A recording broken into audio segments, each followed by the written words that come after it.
17 अगस्त 2011 संसद भवन नई दिल्ली।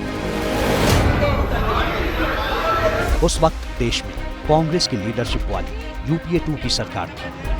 नियम 193 के तहत लोकसभा में बहस चल रही थी। 15 बार से ज्यादा बार और एक बार भी माननीय सीनियर कांग्रेस लीडर और तब के संसदीय कार्य मंत्री पवन बंसल विपक्षी दल बीजेपी को लोकतंत्र का पाठ पढ़ा रहे थे। प्रधानमंत्री को राज्यसभा में जाना था। राज्यसभा में जाने के लिए जब खड़े हुए तो इधर से ये आया कहने को कि जब तक वो यहाँ नहीं पहुँचते हाउस को स्थगित कर दिया जाए। मैडम ये फैसले ये होते हैं। पवन बंसल के आरोपों को सुषमा स्वराज गौर से सुन रही थी। सुषमा उस वक्त नेता प्रतिपक्ष थी, यानी लीडर ऑफ अपोजिशन। सुषमा ने बड़े धैर्य से आरोपों को सुना, 2 घूंट पानी पिया और फिर आक्रामक तेवर के साथ सत्ता पक्ष पर फूट पड़ी। मैं स्वयं संसदीय कार्य मंत्री रही हूँ और संसदीय कार्य मंत्रियों का पहला लेसन ये होता है कि वो स्वयं नहीं बोलते और सदन को चलने देते हैं। यहाँ तो संसदीय कार्य मंत्री स्वयं बोलकर व्यवधान डालते हैं। बशीर बद्र का एक शेर है, नहीं आपने दुश्मनी जमकर करो, दुश्मनी जमकर करो, पर इतनी गुंजाइश रहे फिर कभी हम दोस्त बन जाएं तो शर्मिंदा न हो। सुषमा स्वराज का ये हमला तीखा था लेकिन मर्यादित भी। पलटवार चुटीला था लेकिन आपत्तिजनक नहीं। साख पर आघात था लेकिन गरिमा के साथ।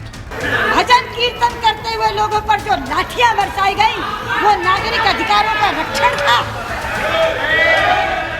अब आप सोच रहे होंगे कि आखिर आज स्वर्गीय सुषमा स्वराज का जिक्र हम क्यों कर रहे हैं।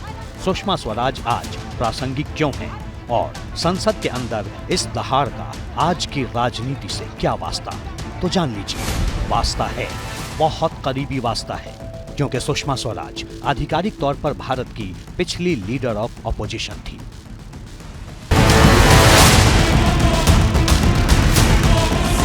नेता विपक्ष कैसे बनता है, किस नियम के तहत बनता है, नेता विपक्ष के पास कौन कौन सी संवैधानिक शक्तियां होती हैं, सैलरी और फैसिलिटीज क्या मिलती हैं, ये सब आपको बताएंगे।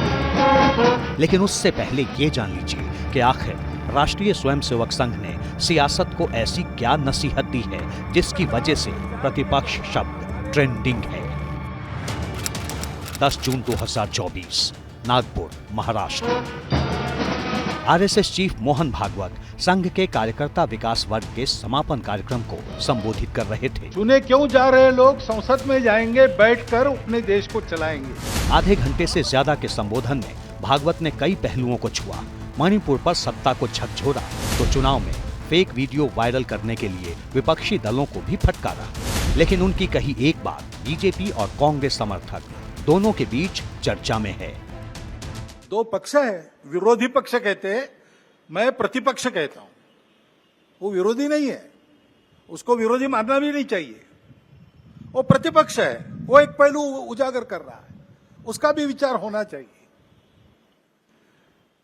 ऐसा जब चलना है तो चुनाव लड़ने में भी एक मर्यादा होती है, उस मर्यादा का पालन नहीं हुआ।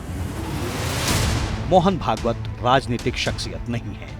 उनकी विचारधारा से सहमति या असहमति हो सकती है, लेकिन उनकी कही इस बात में संसद की कार्यवाही से जुड़ा दर्शन जरूर है जिसे खारिज नहीं किया जा सकता। भागवत ने कहा कि संसद के अंदर युद्ध नहीं, स्पर्धा होनी चाहिए, शोर नहीं, सहमति होनी चाहिए। और सबसे बड़ी बात, नेता विपक्ष विरोधी नहीं, साथी होता है। संघ प्रमुख की ये नसीहत सिर्फ सरकार को नहीं थी। नेता प्रतिपक्ष जो होगा उसके सर पर जिम्मेदारी भी होगी और चुनौती भी।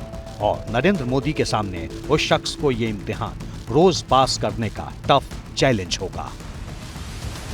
कि पूरा देश आज राहुल गांधी को हालांकि वो प्रधानमंत्री के रूप में देखना चाहता है, लेकिन अभी फिलहाल उनको विपक्ष के नेता के रूप में देखना चाहता है। राहुल जी को उसको स्वीकार करना चाहिए, क्योंकि राहुल गांधी ही एक ऐसे व्यक्ति हैं कि उन्होंने 10 साल तक लगातार नरेंद्र मोदी पर बिल्कुल सामने से हमला किया है। तो लोग यही मान कर चलते हैं कि अगर वो विपक्ष के नेता होंगे तो यकीनन तो जो देश की समस्या है, मसले हैं, उसको पूरी मजबूती से रखने में जो उनकी क्षमता है उसका वो इस्तेमाल करेंगे। इस चुनाव ने कांग्रेस का जोश हाई किया है तो इंडिया गठबंधन में राहुल गांधी की स्वीकार्यता भी बढ़ी है।